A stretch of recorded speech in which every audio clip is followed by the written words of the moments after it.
ada satu pertanyaan ini ya. Ada pertanyaan dari saya. Apakah ya, misalkan ya, ini kan sekarang istilahnya itu ya gembar-gembor. Bahwasanya kan ada hukuman mati ya bagi orang yang bersalah misalkan ya. Nah, apakah itu malah tidak melanggar HAM sendiri, melanggar HAM? Tentunya di dalam Islam itu ada beberapa ya, memang dihalalkan ya darah itu ketika melanggar sebuah hukum ya. Yang pertama pezina muhson misalkan. Itu kan dirajam sampai meninggal. Kemudian yang kedua salah satunya ini adalah kisos tadi ya, kisos. Kemudian yang ketiga itu kan anu ya, orang yang murtad yang tidak mau kembali kepada ajaran Islam. Nah, ini bagaimana menurut pendapat Ustadz Zaim? Monggo. Ya, baik. Jadi memang standar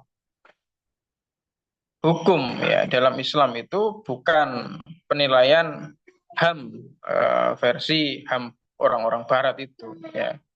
Jadi memang versi orang Barat tindakan pembunuhan atau hukuman pembunuhan terhadap orang itu ya itu mungkin dianggap kejam, termasuk rajam ya, kemudian pelaku orang murtad yang dihukum mati, kemudian termasuk pelaku homoseksual itu yang kemudian dihukum mati ya, itu mungkin dianggap kejam ya. Tapi perlu digarisbawahi bahwa standar penilaian kita ya terhadap pelaksanaan hukum Islam itu bukanlah hak asasi manusia atau HAM ya, melainkan didasarkan pada dalil. Ya. Dalilnya apa? Ya, ini Al-Quran dan hadis itu.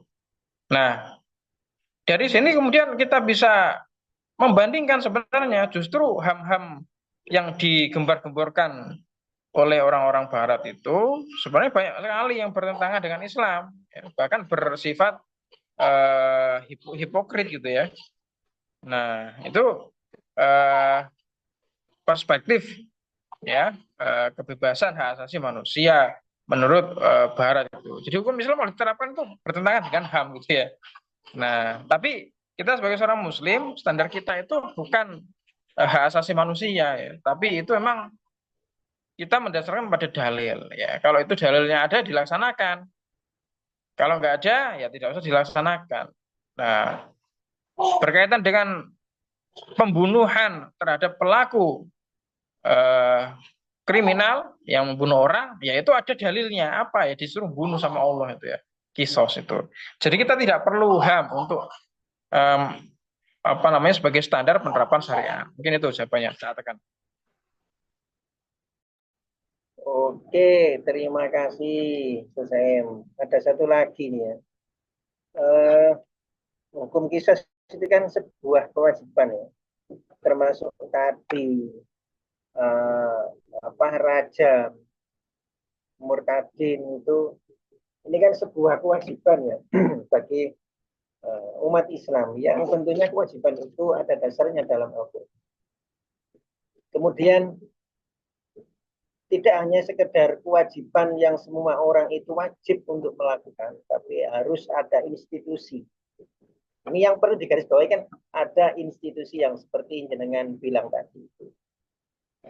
Kemudian ketika institusi ini belum hadir ya, belum ada, apakah korelasinya ya dalam tanda kutip ketika kewajiban itu tidak dilaksanakan, apakah itu menjadi dosa gitu?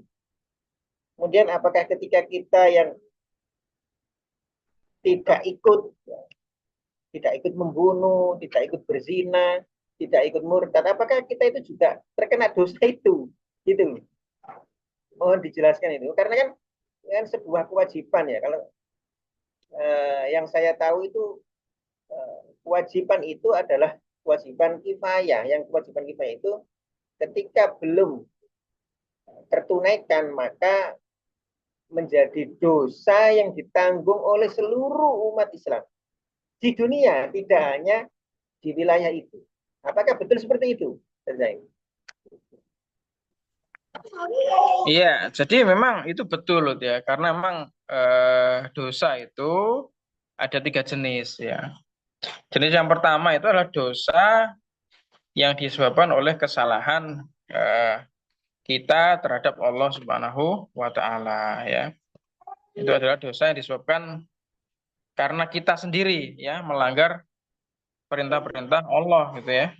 Nah, ini dosa yang tobatnya insya Allah sangat mudah gitu ya.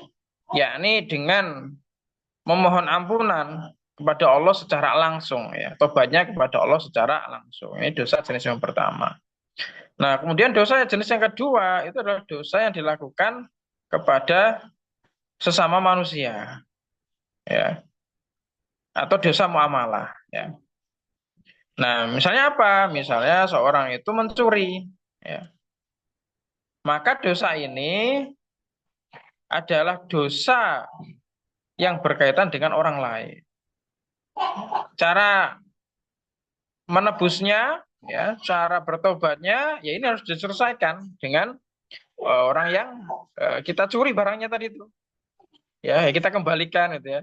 Kemudian minta maaf. Insya Allah kalau dimaafkan dosanya selesai. Ya. Nah,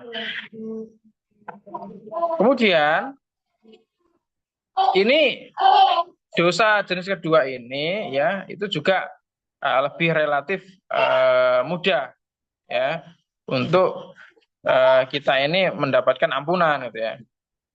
Nah, dosa yang jenis ketiga ini itu sebenarnya dosa yang sangat berat ini. Kenapa? Karena dosa ini tidak disebabkan oleh kesalahan kita ya, tetapi dosa ini disebabkan oleh kesalahan orang lain. Nah, yang kemudian inilah yang disebut dengan dosa jariah ya.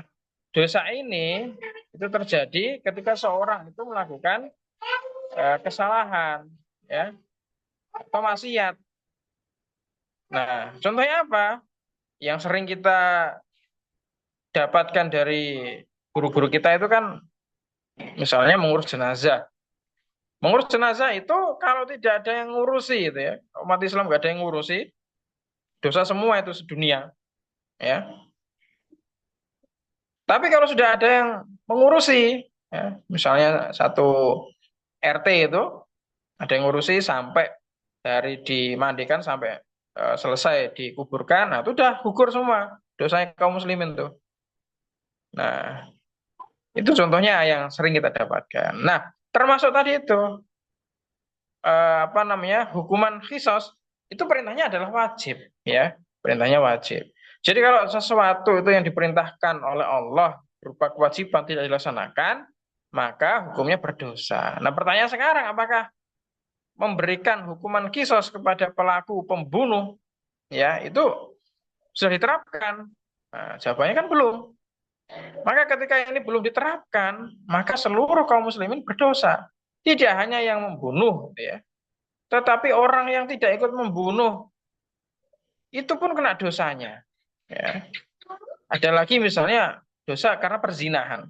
Selama ini kan seolah-olah yang berdosa itu hanya pelaku zina ya antara dua orang laki-laki dan perempuan itu. Ternyata yang berdosa juga seluruh manusia, seluruh umat Islam. Kenapa umat Islam yang tidak melakukan perzinahan itu ikut berdosa? Karena dia tidak menghukum pelaku zina tadi itu ya dengan hukuman menurut syariat Islam.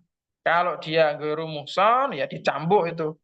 Kalau dia pezina muhson dia dirajam sampai mati.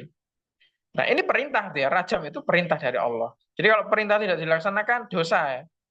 Siapa yang berdosa bukan hanya pezinanya saja, tetapi orang yang tidak mau melaksanakan hukuman bagi pezina itu kena dosa. Nah, makanya ini korelasinya. Kenapa kemudian khilafah itu menjadi sebuah kepentingan, kewajiban, bahkan keharusan gitu ya. Karena dosa-dosa tadi itu nggak bisa digugurkan kalau tidak ada khilafah yang kemudian menerapkan hukuman terhadap para pelaku kriminal tadi itu.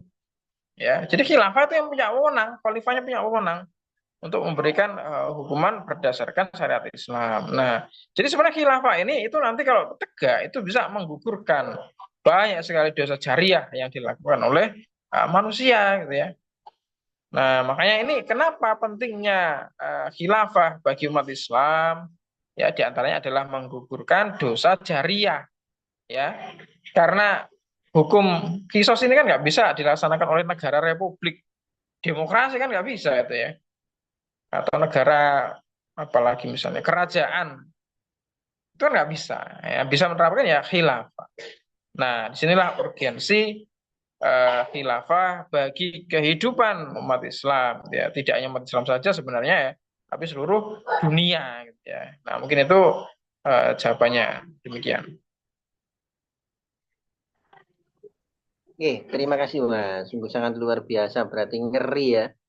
Ketika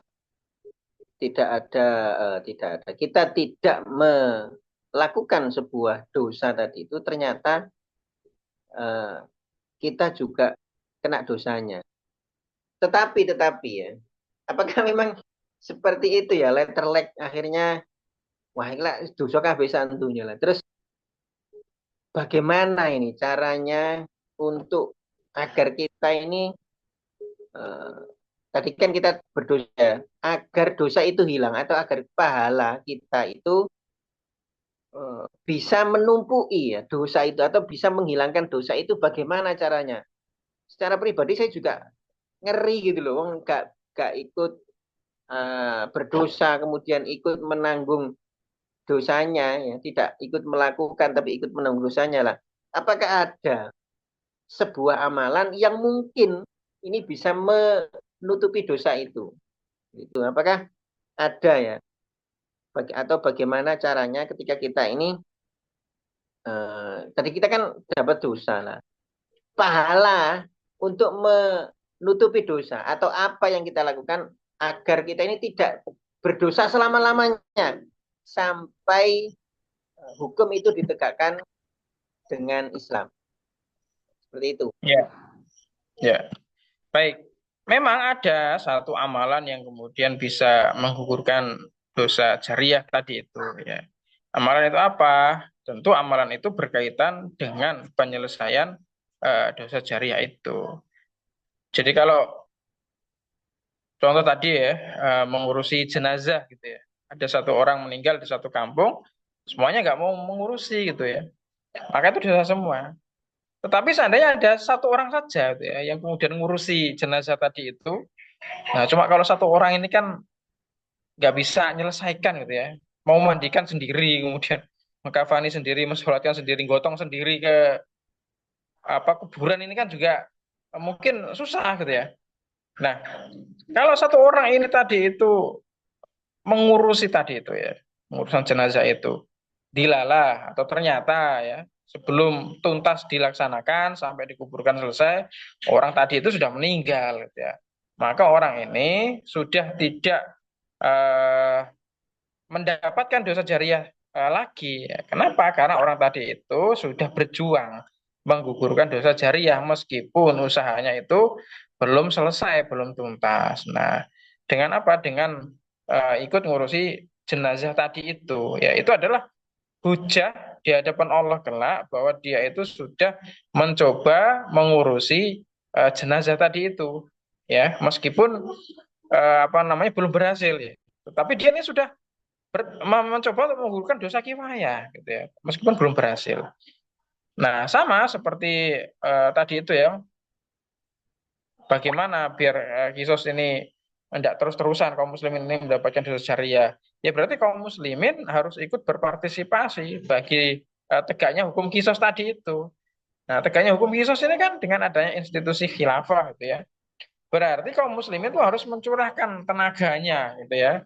Dengan apa ya? Dengan ikut dalam dakwah mensiarkan penerapan hukum Islam ya dalam menemukan institusi khilafah biar mereka ini tidak mendapatkan dosa jariah.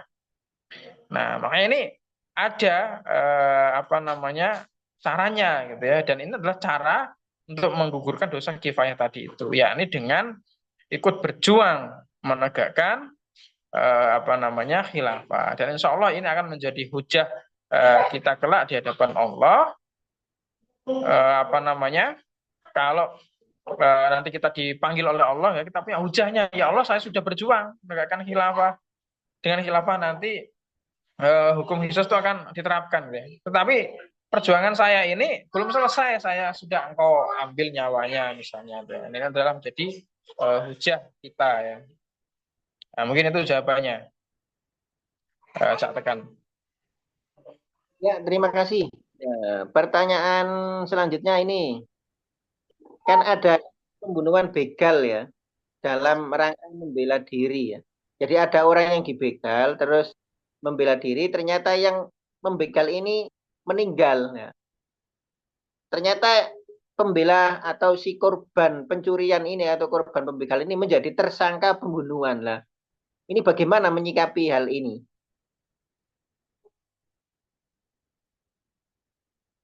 Ya, jadi kalau dia membela jiwa, ya itu dibolehkan oleh agama. Nah, cuma ini nanti mungkin bisa bertentangan dengan hukum positif negara kita, gitu ya.